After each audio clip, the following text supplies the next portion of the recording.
Has with a jumper. Abercrombie tips it back to Barnes.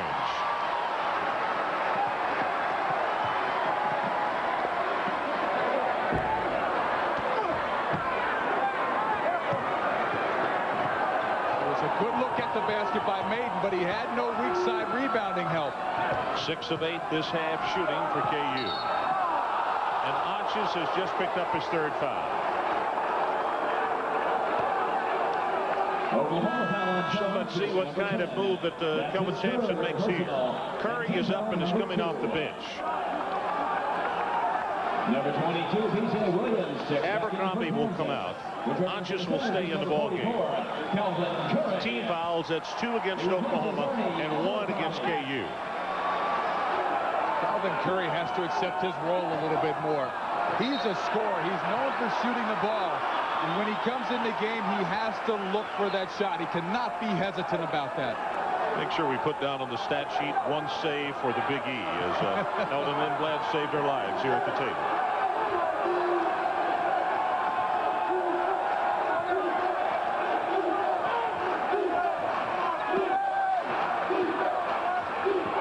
Pass for 3. Jared Haas is now starting to warm up a little bit, but the good ball rotation, excellent spacing by the Jayhawks is allowing him to get better, more wide open looks at the basket.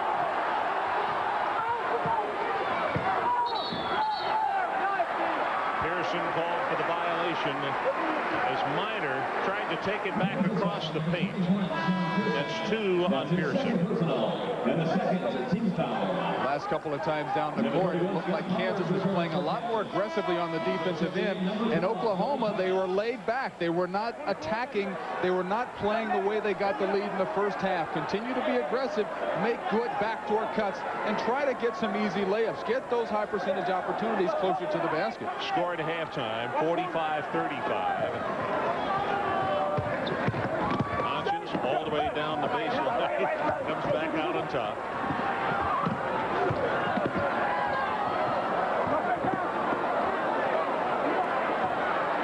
Time in the shot clock, and he'll reload it here for play. Something you mentioned at the beginning of the telecast, Ron, was that the officials, in order for Oklahoma to be successful, need to let the guys play, be physical, and I think the game has been that so far.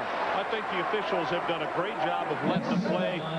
Now this foul right here against Vaughn, that's 3 on him, so both Vaughn and Ontjes with 3 fouls early second half. Well, Jacque Vaughn happened to get caught as he was trying to come around and give some support from the weak side, and that 3rd foul could be, again, another big one if he's not careful.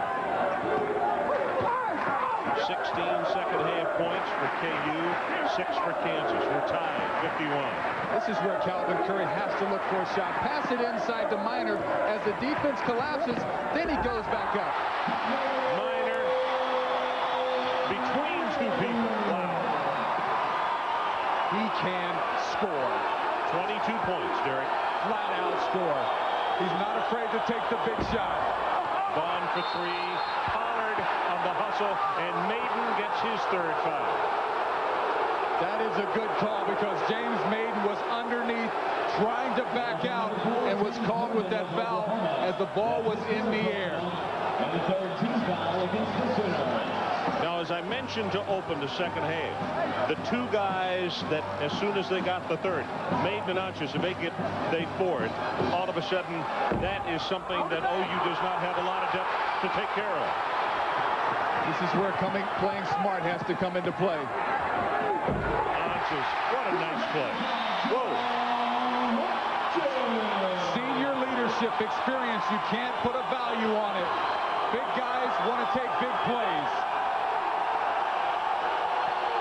Oh, it's a nice pass inside, and Pollard, credit Haas with the assist.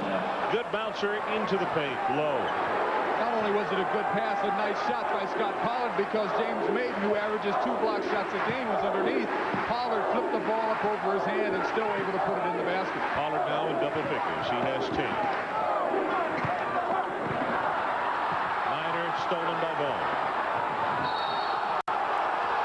And Maiden has just picked up his 4th.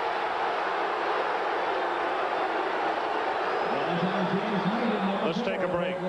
Oklahoma by 2, but a huge foul. Slowly creeping their way back into this game. And this play, Jacque Vaughn actually gets caught up in the air with nowhere to go. And watch at the end of the play. Number 4, James Maiden, moves to his left slightly, picks up his 4th foul. If that had gone against Jacque Vaughn, it could have changed the complexion of the game. However, now the Jayhawks seem to have some momentum. If they come down and score, this will be their first lead since they led, what?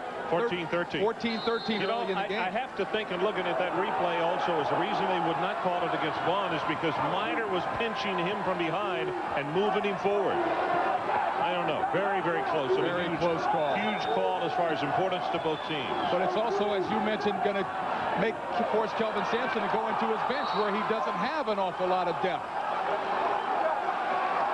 Well, if it had gone the other way, it would have been the 4th one on Vaughn. So it's both as a player that neither team can afford to lose, not only at this juncture, but for any time during the game. Need to keep an eye also on if Kansas scores off of this turnover. They scored 7 points on turnover here in the second half. Oklahoma only 1.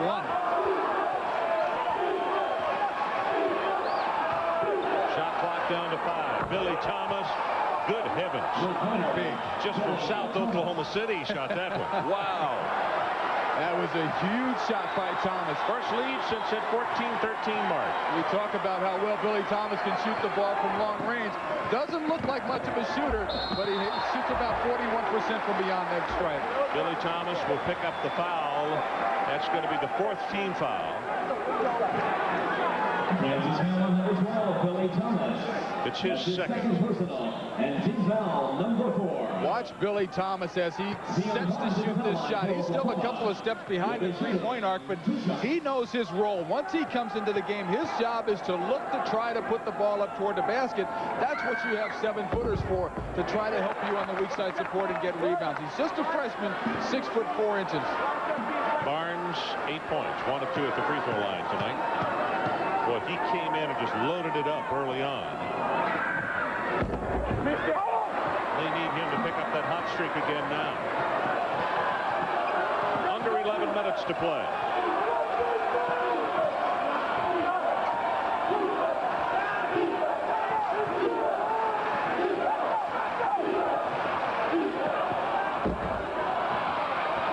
Curry tips it over. Back to Ontjes. Ontjes was very fortunate. He bounced it right at the ankles of Yanish, and he can't do it to a 6'11 guy. They just don't bend that far, do they? Well, he also saw Scot Pollard standing underneath the basket. He had nowhere to go. Miner has made it falling in every direction tonight. What a magnificent athlete. He is so gifted when it comes to looking toward the basket. Left hand, right hand, off the glass, falling down. He can put it up and put it through the hoop. Pollard. Scot Pollard. As you see, 2 Sooners on the floor as Scot Pollard put the ball through the basket and runs back down and goes over. 2 Sooners who happen to be not only underneath him, but as he stepped over and tried to get back into the play. It's one of those things where you can only face off against so many beanstalks, and you lose. Barnes partially blocked by B.J. Williams.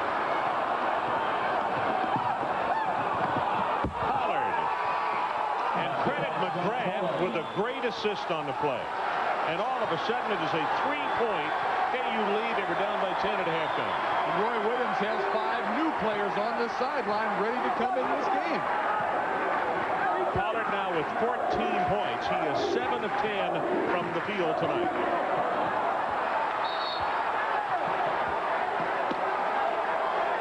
Calvin Curry's going to pick up this foul for Oklahoma, but Ryan Miner is really disgusted. He feels like on the shot attempt he just took from the 3-point arc that he was hit on the arm. Ryan went down, feeling as though, as Derek said, that he should have gone to the free throw line for 3 attempts, but it didn't happen that way. Ostertagg reports back in the lineup along with Gurley. Returning to the center is number 30, Ernie Abercrombie. I tell you, that was a good substitution period by the youngsters, particularly by C.B. McGrath. Got a lot of leadership out of him on that trip. Indeed, he did. And watch this Jacque Vaughn penetration. Get inside the defense. Look for the kick out, but you have to be able to make that basket to make the play work. Timeout, Oklahoma. Roy Williams has got the coat off. It's worked.